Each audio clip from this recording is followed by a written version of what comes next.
One of the things that I like about communication theorists is they went out, they noticed some pattern of human interaction, and they decided to do research about it.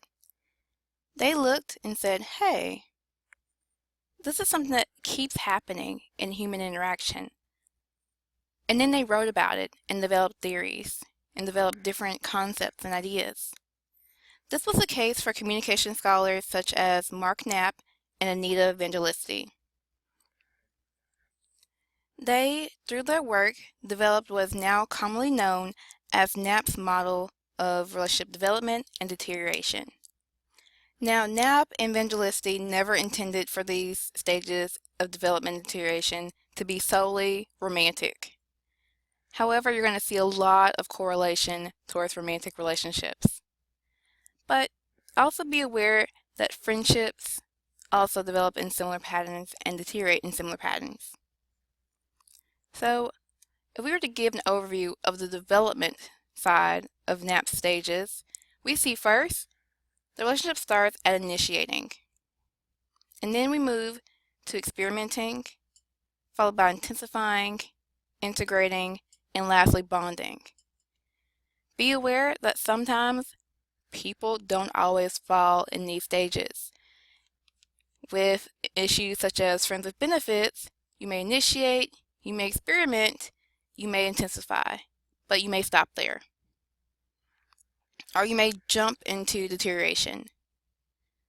I know a few people, they've initiated, they experimented, they intensified, and it felt like it happened overnight that they were bonded. There might have been a small integration stage there, but again, people don't always follow the rules and norms that we see in relationships. So let's talk about these stages a little bit more. The first one being initiating. So you have to initiate the relationship by meeting. So this is when all of the first impressions form.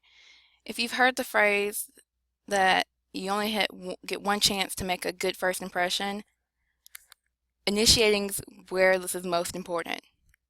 Attractiveness is going to be a big factor here, especially in romantic relationships.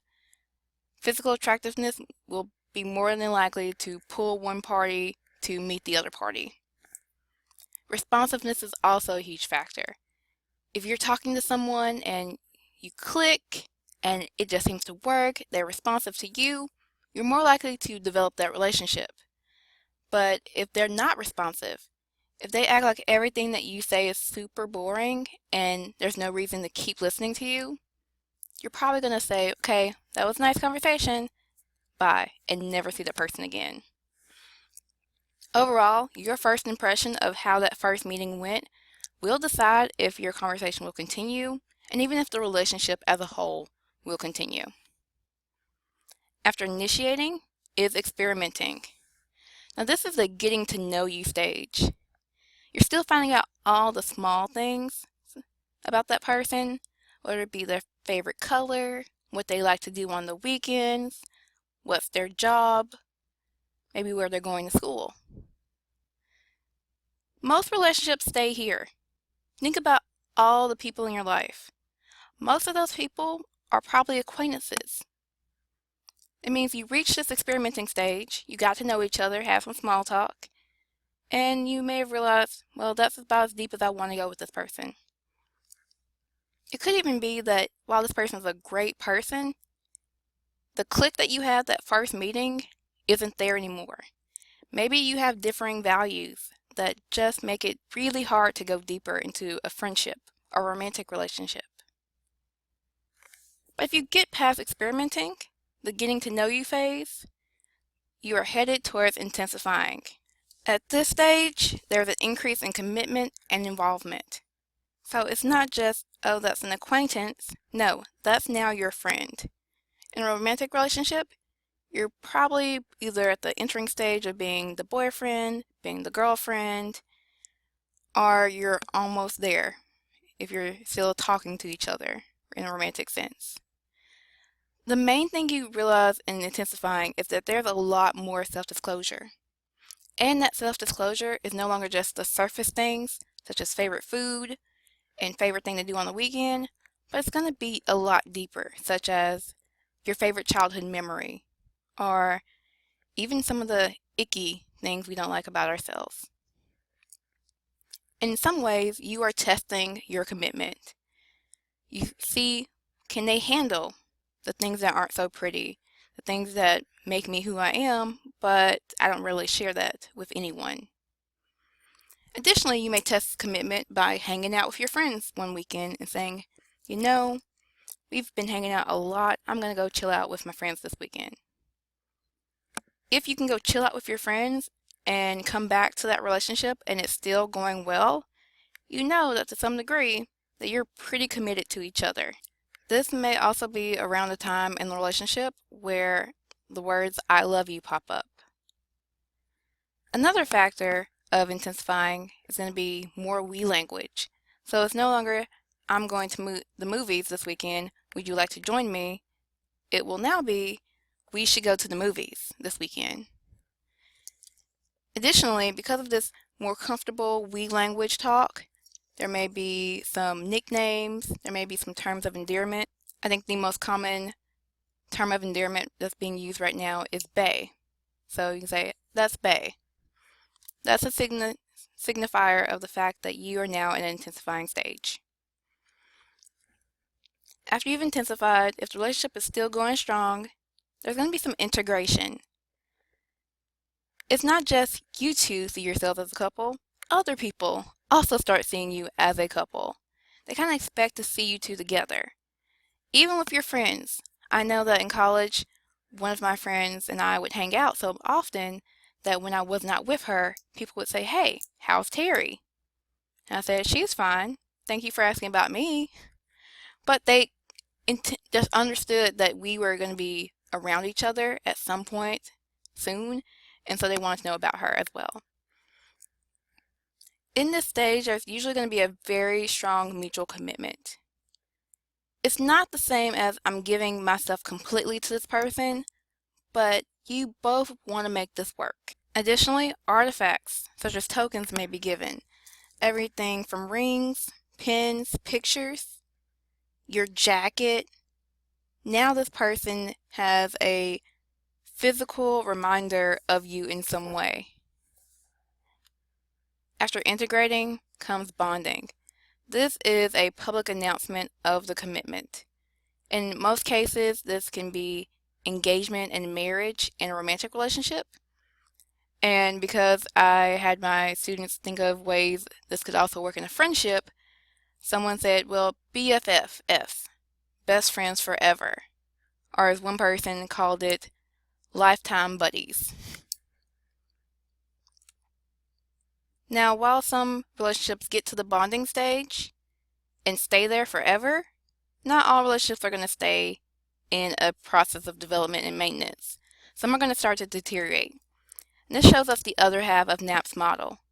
We have differentiating, we have circumscribing, stagnating, avoiding, and terminating. In the differentiating stage, differences are now highlighted, and they're usually no longer tolerated. So that little tap that they would do with their hands on the desk whenever they were annoyed, that's annoying now. It was so cute before, or you could handle it. No, not anymore. That's annoying. Maybe you say things such as, well, I never really liked romantic movies anyway. I just went because you liked them. And remember that we language that happened in intensifying stage? That's now gone too. Ours now becomes mine. This can be everything from, that's my car, or that's your computer. I've even heard in some awful divorce situations, that's your kid. Conflict usually tends to overshadow any positive aspects.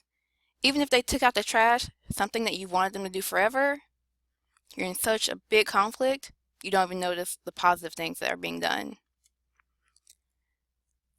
If it's still not working out, you start to circumscribe. Think circumscribe that you place a circle on certain issues.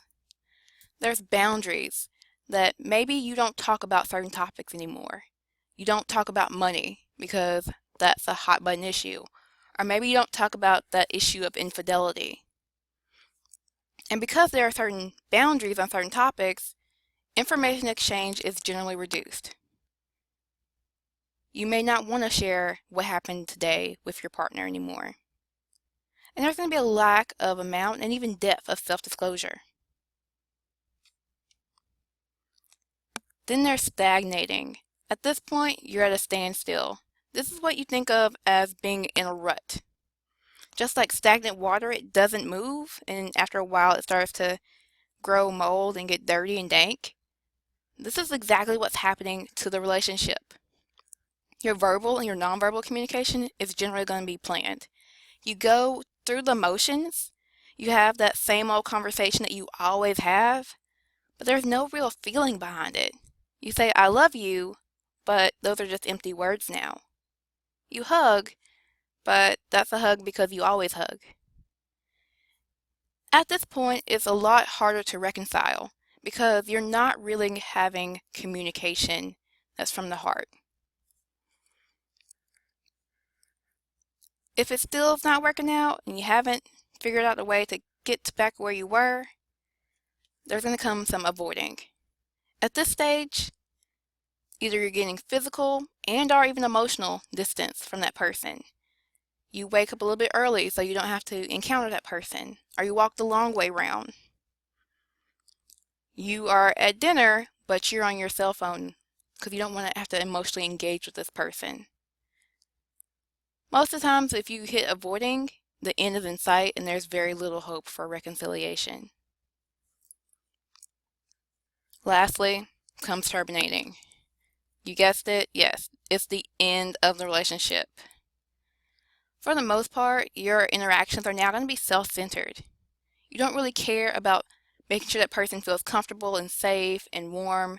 You really just care about making sure that your needs are met. So, I need you to give me my stuff. Keep in mind that some terminating can be one-sided. You may think everything's fine or you're going to work everything out, and the other person says, no, it's over. There can be a summary statement of some sort of, this is everything in the relationship that I felt went wrong. And they summarize it and they give you that statement. In general, there are going to be some behaviors that signal the end is near. Everything from you see them less to you talk less and don't text as much. If you live together, maybe their things start moving out of the house. There even may be some comments about the future, such as, never speak to me again, or I'll have my lawyers call you, or I hope we can remain friends. Typically, once you've hit the termination stage, the relationship is over. You are more than likely never ever getting back together. However, there are some people who definitely break this rule and find their way back to each other. So now we've covered all 10 stages of Knapp's relational development and deterioration. So initiating, when we first meet each other; experimenting, we get to know each other; intensifying, where there's a lot more self-disclosure and our relationship deepens; integrating, where we now become a pair, a couple for everyone else to see; and bonding, when we make it public. Then there's deterioration stages, where differentiating, we now notice how that person's changed. Circumscribing, we don't talk as much about everything. We have boundaries on certain topics. Stagnating, where we're in a rut. Avoiding, we emotionally or even physically avoid this person. And terminating, it's over. So I encourage you now to think about these stages. Think about your own relationships. Follow the example of Knapp and Vangelisti. Start looking at your own patterns of interaction. See how you're developing and even maybe deteriorating.